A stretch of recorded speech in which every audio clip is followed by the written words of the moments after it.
తూప్రాన్ మండలం మల్కాపూర్ ఆదర్శ గ్రామంలో బీఆర్ఎస్ పార్టీ బలపరిచిన సర్పంచ్ అభ్యర్థి పంజాల ఆంజనేయులు గౌడ్ ప్రచారంలో ముందుకు దూసుకెళ్తున్నారు. గ్రామంలోని ప్రతి ఇంటికి వెళ్లి తనకు కేటాయించిన కత్తెర గుర్తుపై ఓటు వేసి భారీ మెజారిటీతో గెలిపించాలని ఓటర్లను అభ్యర్థిస్తున్నారు. గతంలో తాను చేసిన అభివృద్ధి పనులను ఓటర్లు గుర్తు చేస్తూ సర్పంచ్ గా గెలిపించాలని ఓటర్లను కోరుతున్నారు. గత 25 సంవత్సరాలుగా జర్నలిస్టులుగా పనిచేస్తూ తూప్రాన్ ఉమ్మడి మండలంలో అనేక సమస్యలను అధికారుల దృష్టికి తీసుకువెళ్లి పరిష్కరించిన అనుభవం ఉందన్నారు. సర్పంచ్ గా ఒకసారి అవకాశం కల్పిస్తే గ్రామ అభివృద్ధికి శక్తివంచన లేకుండా కృషి చేస్తామన్నారు.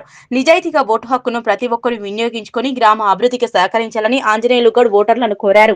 గత 2.5-3 సంవత్సరాల నుంచి మన ఇప్పుడు అభ్యర్థి అయినటువంటి పంజాల ఆంజనేయులు గౌడ్ గారు ఉప సర్పంచ్గా చేయడం జరిగింది. ఆ విషయంగా ఉప సర్పంచ్గా ఉండి మన ఊరికి ఎన్నో అభివృద్ధి కార్యక్రమాలు తను వంతు సాయంగా ప్రతి ప్రజాప్రతినిధులతోని కలెక్టర్లతోని ఎన్నో విషయాలు మాట్లాడి మన ఊరికి సహాయ సహకారాలు వాళ్ళకి అందేలా చాలా చొరవ తీసుకున్నాడు. కాబట్టి అదేవిధంగా తను ముందుకెళ్తాడు. ఇంకా చాలా బాగా ఈ అవకాశం ఇస్తే మనం ఇంకా చాలా బాగా వర్క్ చేయగలుగుతాడని నేను నమ్ముతూ ప్రజలందరూ తనను భారీ మెజార్టీతో గెలిపించాలని కోరుకుంటున్నాను.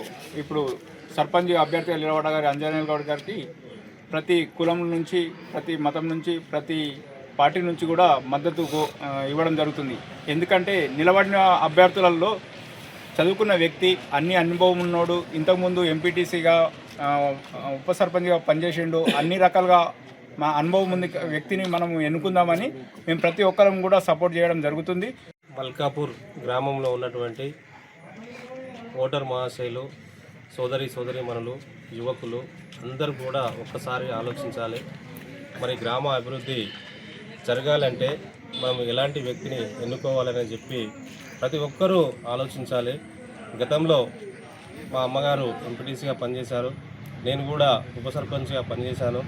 అదే 25 సంవత్సరాలుగా విలేకరిగా పనిచేసి మరి ఆయా గ్రామాలలో ఉన్నటువంటి సమస్యలను టీవీ ద్వారా ప్రతి ఊర్లో జరిగేటటువంటి సమస్యలన్నిటినీ అధికారుల దృష్టికి తీసుకెళ్ళి పరిష్కరించే విధంగా కూడా పనిచేయడం జరిగింది.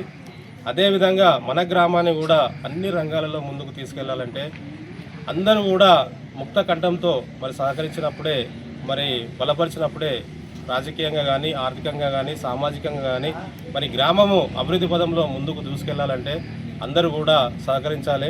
ఒకటే గుర్తుంచుకోవాలి, నాయకుడు అనేవాడు ఎక్కడో ఉండడు, మనలో ఉంటాడు, మన గ్రామంలో ఉంటాడు. మరి మంచి చెడుకు అన్ని విషయాలలో మరి పాలు పంచుకున్నవాడే నాయకుడు.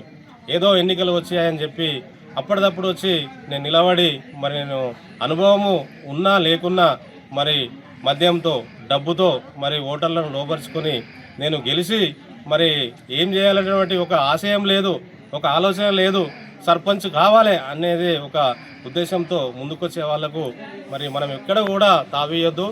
ఆలోచించండి బాగా, ఎవరు పనిచేస్తారు, ఎవరికి అనుభవం ఉంది, ఎవరు ముందుకెళ్తారు, మరి ఎవరు అధికారుల దృష్టికి సమస్యలు తీసుకెళ్తారు, మరి సమస్యలను పరిష్కరిస్తారు.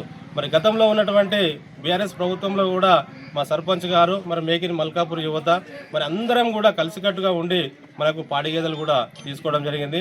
మన గ్రామ కమిటీ అధ్యక్షుడు మామిళ్ళ స్వామి గారు కూడా అనేక విషయాలలో మేము మంత్రి గారి దృష్టికి కలిసి వెళ్ళి మరి రెండో భార్య కోసం కూడా మా సర్పంచ్ గారి ఆధ్వర్యంలో చాలాసార్లు వెళ్ళి మరి రెండో భార్యను కూడా తీసుకొని వచ్చి మరి అందరికీ కూడా మేలు చేకూర్చడం జరిగింది. అందరూ కూడా సహకరించి మన గ్రామాన్ని అభివృద్ధి పదంలో తీసుకెళ్లాలంటే మీ అమూల్యమైన ఓటును కత్తెర గుర్తుపై వేసి భారీ మెజార్టీతో గెలిపించాలని మీ అందరినీ కోరుతున్నాను.